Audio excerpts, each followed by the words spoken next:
Bundan nasib bo'lsa ot yasamoqchiman bu tuzdan. Tuz mana bu ikkita katta tuzni ikki bo'lib oldim. Hozir mana katta tuz edi.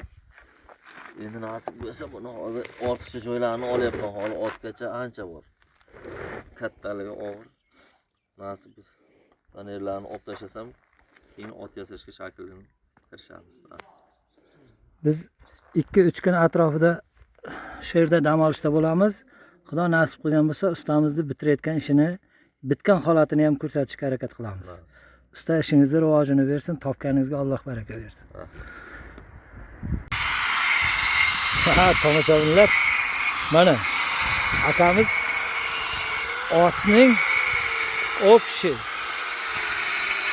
suratini beryapti mana.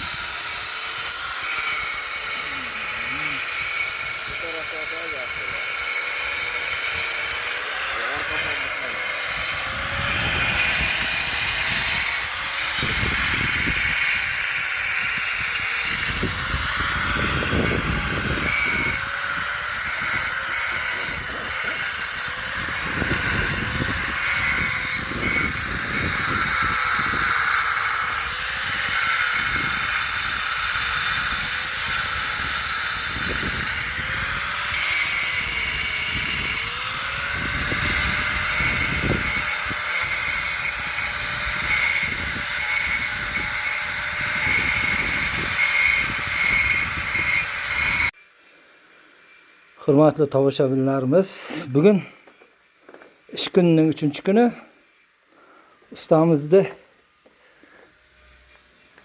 ot haykalini yasaydigan kunni boshlanishini videoga olgan edik. Ishining oxirgi o'rtasidagi kunni videoga oldik. Bugun 3-kuni mana otga ot shakliga yaqinlashib qolibdi. Ozginagina mana bu yerda mana shu yerni ozginagina olishimiz kerak deyapti, lekin juda ajoyib chiroyli ot bo'lib chiqdi.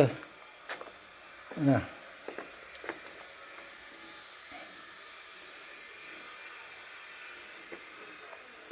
birinchi kuni kelganimizda futbolda to'pini haykalchasi bilan oltita oq qush turgandi. Oq qushni haykalchasi sotilib ketdi dedi usta. To'pda o'zi qolibdi. Ha, ustani kasblariga baraka bersin, ishlarining rivojini bersin.